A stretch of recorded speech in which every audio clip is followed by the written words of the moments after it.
Sino ang Romanovs? Welcome back to my channel, class. Nakasubscribe na ba ang lahat? Ako si Professor Ipaliwanag ng University of Life.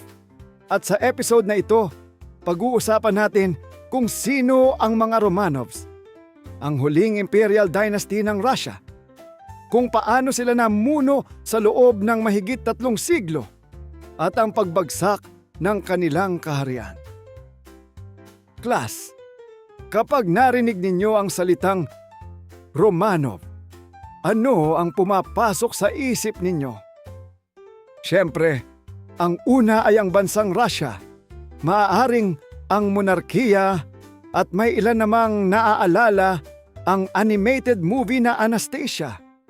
Pero ang tunay na kwento ng pamilyang ito ay mas dramatic pa kaysa sa napakaraming teleserye. Kaya tara, class, makinig na sa aking lecture. Dito, sa The Taglish Explainer. Ang topic na ito ay mula kay Gildrich Zillerich 132. Salamat sa suggestion mo. Unahin natin ang pinakaimportanteng tanong. Sino nga ba ang mga Romanov? Ang Romanov ay ang huling imperial dynasty o royal family na namuno sa Russia. Nagsimula ang kanilang pamumuno noong 1613 nang mahalal si Michael Romanov bilang Tsar matapos ang magulong panahon na tinatawag na Time of Troubles. Mula noon, halos 300 taon nilang pinamunuan ng napakalawak na imperyong Ruso. Isipin ninyo, class, ang lawak ng Russia. Ito ang pinakamalaking bansa sa mundo hanggang ngayon. Kaya noong panahon ng Romanovs, napakalaking responsibilidad ang pamahalaan ang milyon-milyong tao mula Europa hanggang Asya.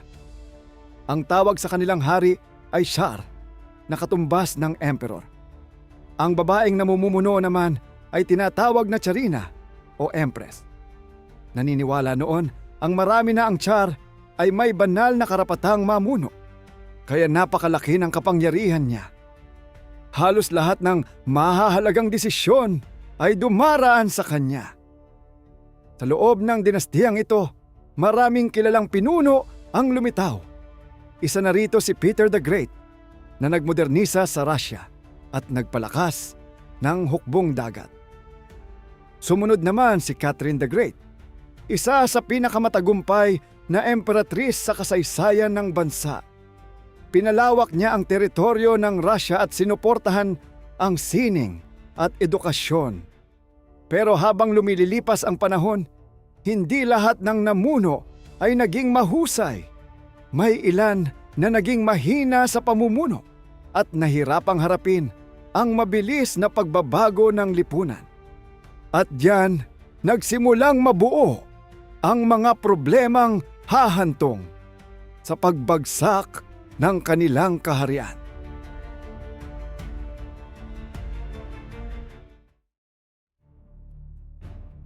Ngayong kilala na natin ang mga Romanovs, balikan muna natin ng kaunti ang kanilang mahabang pamumuno.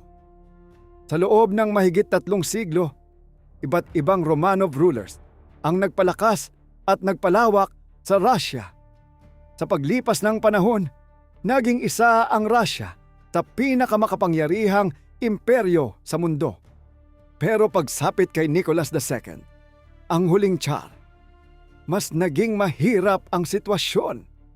Naging Tsar siya noong 1894 at pinanatili niya ang malakas na kapangyarihan ng monarkiya. Ngunit habang lumalaki ang industriya at populasyon, dumarami rin ang mga Ruso na humihingi ng political reforms at mas malaking boses sa pamahalaan. Noong 1905, sumiklab ang malawakang protesta matapos ang Bloody Sunday, kung saan pinaputukan ng mga sundalo ang mga demonstrador sa St. Petersburg. Dahil dito, napilitan si Nicholas II na tanggapin ang ilang pagbabago, kabilang ang pagtatatag ng Duma, isang elected legislative body. Gayunman, nanatiling malaki ang kapangyarihan ng Tsar. Pagdating ng unang digmaang pandaigdig noong 1914, lalo pang lumala ang krisis. Milyon-milyong sundalo ang namatay o nasugatan. Humina ang ekonomiya at nagkaroon ng kakulangan sa pagkain at supplies. Noong 1915, personal na kinuha ni Nicholas II ang pamumuno sa Russian Army. Dahil dito, mas direktang naiugnay sa kanya ang mga pagkatalo sa digmaan. Samantala, sa Petrograd, lalong lumala ang problema sa pagkain at pamahalaan at dito nagsimulang tuluyang gumuho ang suporta kay Nicholas II. Kaya ngayon, class, dumako na tayo sa pinakamalaking turning point ng kwento, ang pagbagsak ng Romanov Dynasty. Habang lumalala ang problema sa Russia, may isa pang kontrobersyal na pangalan na madalas lumitaw sa kwento ng royal family, si Grigory Rasputin. Si Rasputin ay isang Russian mystic na naging malapit sa pamilya ni Nicholas II. Malaki ang tiwala sa kanya ni Empress Alexandra dahil naniniwala siyang nakatutulong siya sa kanilang anak na si Alexei na may hemophilia. Dahil dito, nagkaroon siya ng impluwensiya sa royal family at lalo itong nagdulot ng kontrobersya at pagdududa sa publiko. Pagsapit ng 1917, sumiklab ang mga protesta sa Petrograd dahil sa kakulangan ng pagkain, pagtaas ng presyo, at pagod na ang bansa sa digmaan. Maging ilang sundalo ay tumigil na sa pagsuporta sa pamahalaan. Sa harap ng lumalaking krisis, napilitan si Nicholas II na mag-abdicate noong Marso 1917 na nagtapos sa mahigit 300 taon ng pamumuno ng Romanov Dynasty. Kasama ang kanyang pamilya, inilagay siya sa ilalim ng mahigpit na pagbabantay.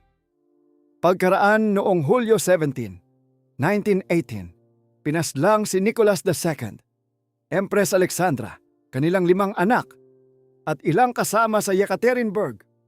Sa loob ng maraming taon, naging misteryo ang eksaktong kinaroroonan ng mga labi ng pamilya. Recap lang tayo, class. Ang mga Romanov ang huling imperial dynasty ng Russia na namuno ng mahigit 300 taon. Ngunit sa panahon ni Nicholas II, lumala ang political unrest, kahirapan, at epekto ng unang digmaang pandaigdig. Sa huli, bumagsak ang kanilang monarkiya noong 1917 at matapos ang isang taon, pinaslang si Nicholas II kasama ang kanyang pamilya. Patunay na kahit gaano katagal ang isang dinastiya, hindi permanente ang kapangyarihan.